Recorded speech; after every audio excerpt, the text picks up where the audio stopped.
This isn't a new news story. This is pretty old. This was a thing last week. I want to talk about it now because it recently came up in conversation with a friend of mine, and I have a very strong opinion about it, and I would like to share it with you.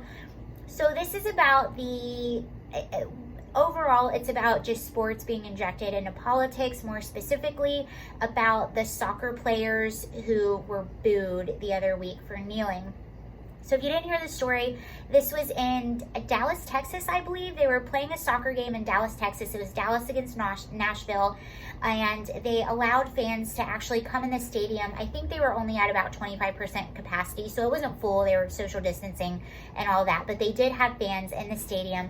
All the players had a conversation beforehand. I guess they talked to the league and this and that, and they all agreed that they were going to kneel during the national anthem to show solidarity with Black Lives Matter and George Floyd and all of that. So they kneeled during the national anthem, and they were booed by fans. Not only were they booed, but fans were throwing bottles at them. And one of the players had an interview or a press conference afterwards and was sort of giving his reaction to the booing. He was really upset. He was really angry at these fans.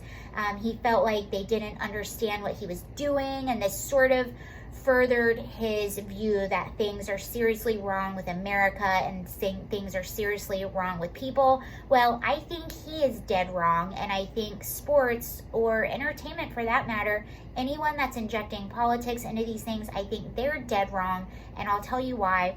But first, I want to read you something that's very dear to me. I live and die by this. You don't know a lot about me, but I am an actress. I don't know how much longer that's going to last because of these videos, but I'm an active auditioning actress here in Hollywood. I actually went to clown school. I even went to Cirque du Soleil to audition for a clown. So the clown's prayer is very near and dear to my heart. I'm going to read it for you. I know that seems off, but I'll segue it. It'll all make sense. Don't worry. This is the clown's prayer. The clown's prayer also, Chris Farley had this folded up in his pocket, and it was in his wallet, and it was in his wallet actually when he died. It was still in his wallet. The clown's prayer. As I stumble through this life, help me to create more laughter than tears, dispense more happiness than gloom, spread more cheer than despair. Never let me become so indifferent that I will fail to see the wonder in the eyes of a child or the twinkle in the eyes of the aged. Never let me forget that my total effort is to cheer people, make them happy, and forget at least momentarily all the unpleasantness in their lives. And in my final moment, may I hear you whisper, when you made me smile, when you made my people smile, you made me smile. And the part of that I really want to highlight is the never let me forget that my total effort is to cheer people, make them happy, and forget at least momentarily the unpleasantness in their lives. The beauty of sports and the beauty of entertainment, and why I take those things so seriously, I know they seem trivial, but because I do believe that human beings need something that they can just watch or do and they escape. They're into it. It brings people together and they can escape. The cool thing about sports, one of my best friends, he's a huge Chicago Cubs fan, and anytime we go out in public and he sees someone in a Chicago Cubs shirt or someone sees him, they automatically start a conversation. And they just talk about the Chicago Cubs. It doesn't matter how old they are, what race they are, their economic background. They automatically see something that they have in common, and they start a conversation.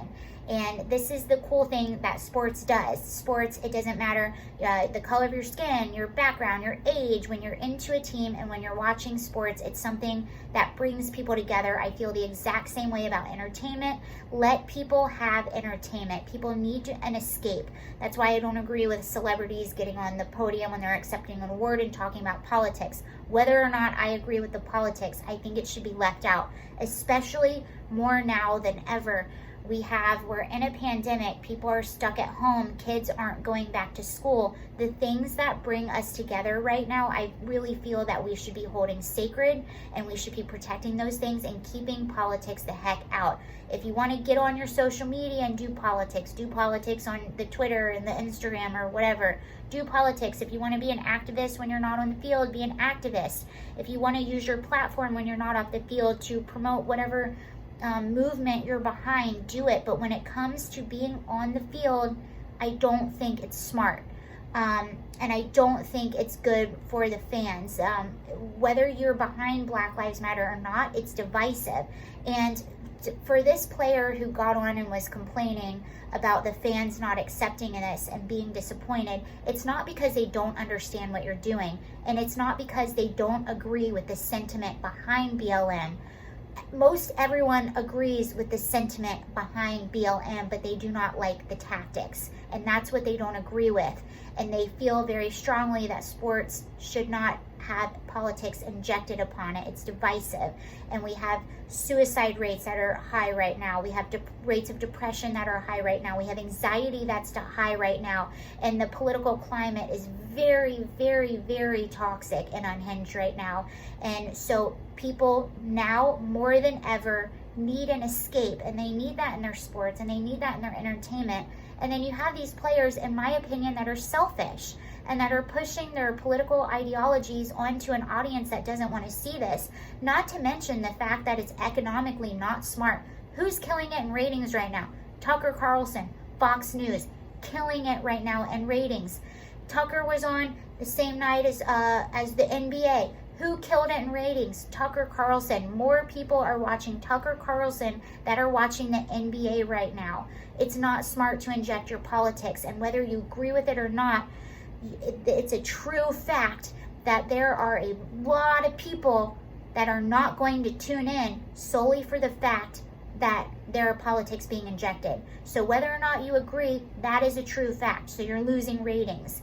And this is true in everything that people have tried to cancel. Goya Foods, sales went up as soon as people tried to cancel it. Gone with the Wind, they tried to cancel that and ended up being the #1 bestseller on Amazon after they tried to do this. The people are speaking, and if you want to survive, you need to listen. So that's my opinion on that. It's not that I don't agree with the sentiment behind these things. I just don't think it's smart, and I don't think it's fair to the fans or our kids right now. Our freaking kids can't even go to school to get an escape from their parents, and we don't need anyone else telling us about politics. We already have it all over the news, all over celebrity, all over everything. It's everywhere. Give people something so that they can escape. Give people something that brings them together, and stop injecting your divisive politics into something like sports and entertainment that brings people together. So that's my opinion on those things. Do you agree with that? Let me know in the comments. Thank you for watching. Bye.